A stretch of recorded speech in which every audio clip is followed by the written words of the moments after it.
CNN Radio, siempre del lado de la información. Muy bien, seguimos en CNN Radio Rosario. Vamos a dedicarle un poco de tiempo a la Cumbre de las Américas. Vamos a buscar, como muchas veces lo hacemos, ayuda para entender bien cómo viene la mano con esta cumbre. Vemos a Estados Unidos no muy definido en la política para América Latina.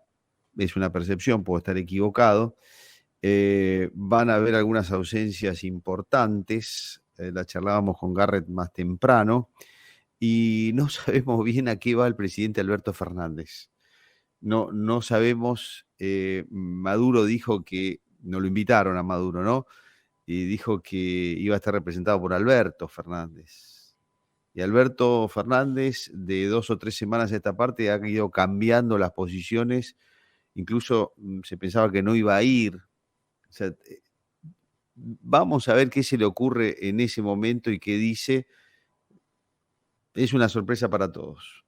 Así que necesitamos ayuda para entender todo este lío de la Cumbre de las Américas que se va a hacer en Los Ángeles. Vamos a conversar ahora con un especialista en relaciones internacionales que además fue embajador argentino en Israel y en Costa Rica. Está en este momento en Estados Unidos. Es el señor Mariano Causino. ¿Qué tal, Mariano? ¿Cómo le va? Buen día. Marcelo Fernández, mucho gusto. ¿Qué tal, Marcelo? Un gusto de saludarlo. ¿Cómo están? Muy amable, muchas gracias. Muy bien, por suerte. Tratando de entender un poco qué se puede esperar en términos generales y qué se puede esperar de la posición argentina en esta cumbre, Mariano. Bueno, así como usted venía relatando, es cierto, es difícil imaginar qué es lo que puede decir el presidente argentino el día viernes cuando haga uso de la palabra en nombre de nuestro país en la Cumbre de las Américas.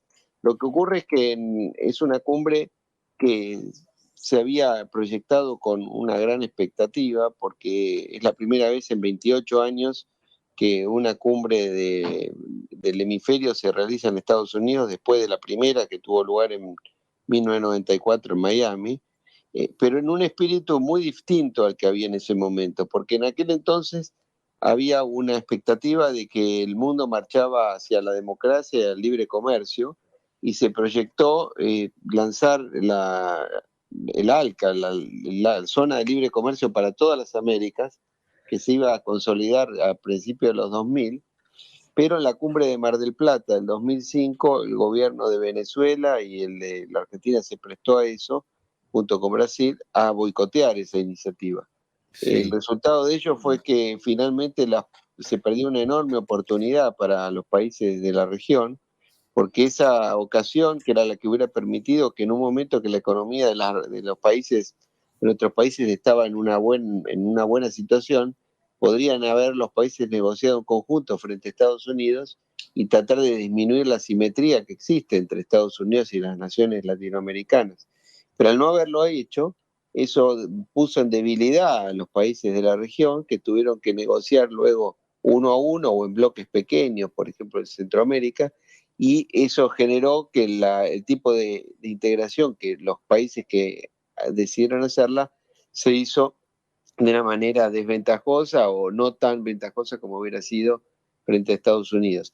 Ahora, en este momento la Argentina está en una situación en la que el gobierno se ha puesto en una situación de una especie de abogado de las dictaduras que hay en las Américas, ¿no? Es una posición insólita, ¿no es cierto, Mariano? Esto es una posición y bueno, realmente ridícula. es muy grave porque el presidente dictador de Venezuela, Nicolás Maduro, dijo hace 2 días que la voz de Venezuela, es decir, el régimen chavista, va a estar representada por el presidente Alberto Fernández.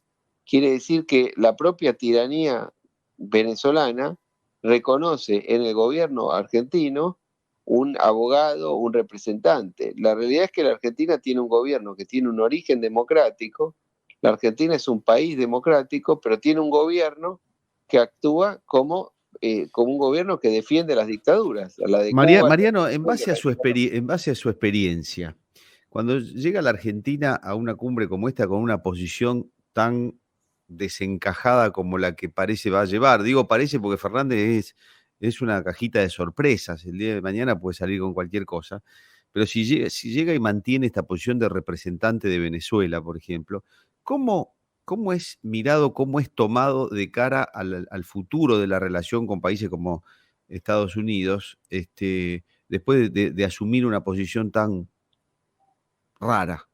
Y bueno, y bueno, muy mal, porque usted imagínese que estamos hablando de una cumbre que fue planteada como una cumbre de la democracia.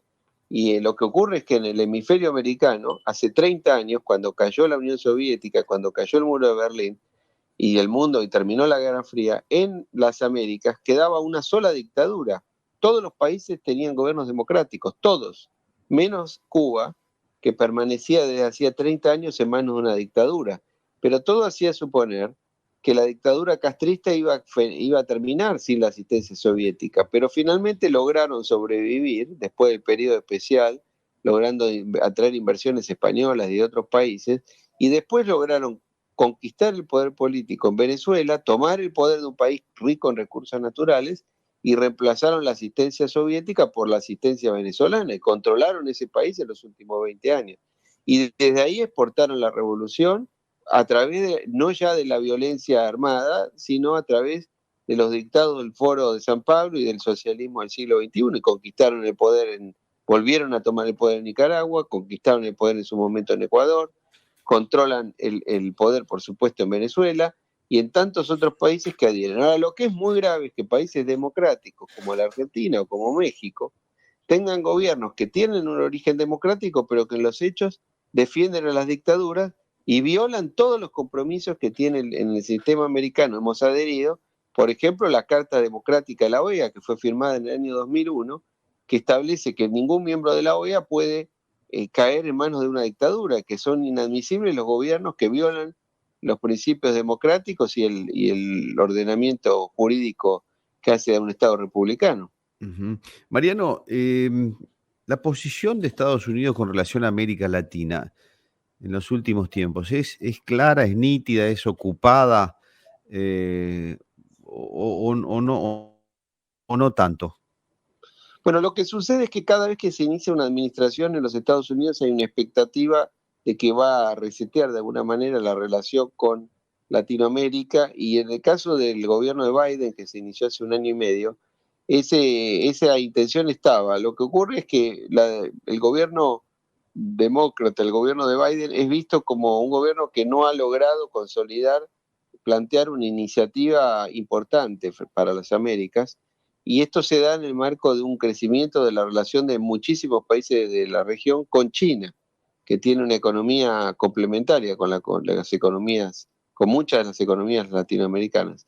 Entonces, ahí se ve como una falta en la administración Biden de tener una atención realmente más allá del discurso, como la que sí tuvo en su momento Clinton, que en el año 94, en diciembre de ese año en Miami, cuando se lanzó esa cumbre de las Américas, se hizo en un espíritu completamente distinto, como hablábamos antes, y planteó la idea de que en menos de 10 años se iba a consolidar el área del libre comercio para todo el hemisferio. Ahora, algunos países adhirieron a esa situación, algunos, por ejemplo, los de Centroamérica y los países de la cuenca del Pacífico, y realmente mejoraron enormemente su relación comercial con los Estados Unidos, y desde ya es el caso de México, ¿no? Que que pertenece al NAFTA y que su principal relación económica es con los Estados Unidos. Yo creo que lamentablemente se perdió esa oportunidad, y esta administración está concentrada en otros problemas, tuvo un final muy dramático en Afganistán, y hoy en día está concentrado en atender una suerte de doble frente diplomático en su relación tan deteriorada con Rusia y con China simultáneamente. Uh-huh. Por último, Mariano, nosotros estamos concentrados en la posición argentina, como es razonable y lógico, pero hay que esperar alguna otra sorpresa, o sin que sea una sorpresa, alguna otra, hay que destacar alguna otra posición, o hay que destacar alguna otra cosa de la cumbre que se espera. Bueno, la cumbre, le vuelvo a decir, es una cumbre que aparece deslucida en su inicio, porque había una expectativa importante y no se estaría cumpliendo. Recién se inició ayer. Vamos a ver cómo evoluciona en los próximos días cuando van a participar los jefes de Estado y de Gobierno. El presidente de México dijo que no iba a asistir. El presidente de Brasil entiendo que sí, pero estaba en duda en un momento. El presidente argentino dudó mucho en ir o no ir, dio muchas vueltas, incluso sobrevoló la idea de hacer una contracumbre al estilo de la que habían hecho en Mar del Sí, Plata. sí. Felizmente creo que cancelaron esa alternativa, pero ya el solo hecho de plantearla es muy negativo. No va el Y presidente de esta Uruguay, situación, que está con COVID. no, pero porque está enfermo, sí. Y después, bueno, Colombia está en medio de un proceso electoral, supongo que irá el presidente saliente, pero no deja de ser un presidente que se está yendo y en una elección que hay dentro de 2 semanas. Es una situación en la cual por una serie de razones, tanto responsabilidades de los Estados Unidos como de los países de nuestra región, es una cumbre que aparentemente no va a tener el brillo que se esperaba, pero esperemos confundirnos y que no sea así, que al fin de la semana tengamos otra perspectiva. Pero Sí. no hay demasiada expectativa, es cierto. Ujú. Es una oportunidad perdida, ¿no? Por lo que usted contaba al principio. Vuelve a ser sede Bueno, Estados Unidos, hubiese sido probablemente importante. pueda hacerla, pero lo grave es que en nuestro país tenemos, el gobierno argentino desaprovecha la oportunidad en el sentido de que en una cumbre en la que realmente lo que se plantea es la vigencia de la democracia, la promoción de la democracia y la promoción de los derechos humanos en el sistema interamericano, donde reitero, donde la Argentina y el resto de los países han firmado compromisos fundamentales, desde la Carta a la OEA, la Carta Democrática de la OEA, y realmente hoy estamos en presencia de un continente, un hemisferio dividido, donde hay 3 gobiernos que son dictaduras lisas y llanas, donde hay 2 gobiernos que tienen una propensión autoritaria y una eventual derivación muy problemática, y donde hay a su vez 2 gobiernos de origen democrático, pero que están convalidando las dictaduras, como son el gobierno argentino y el gobierno de Andrés Manuel López Obrador en México. Ujú. Sí, un panorama difícil, sin ninguna duda. Mariano, le agradezco mucho todo lo que nos ha contado, muy atento. No, gracias a ustedes, un abrazo. Adiós, hasta luego. Bueno, hemos buscado ayuda para entender esta cumbre que está arrancando, con la Cumbre de las Américas en Los Ángeles, Estados Unidos. Mariano Causino, especialista en relaciones internacionales y ex embajador argentino en Israel y en Costa Rica. Está en este momento en Estados Unidos, dicho sea de paso.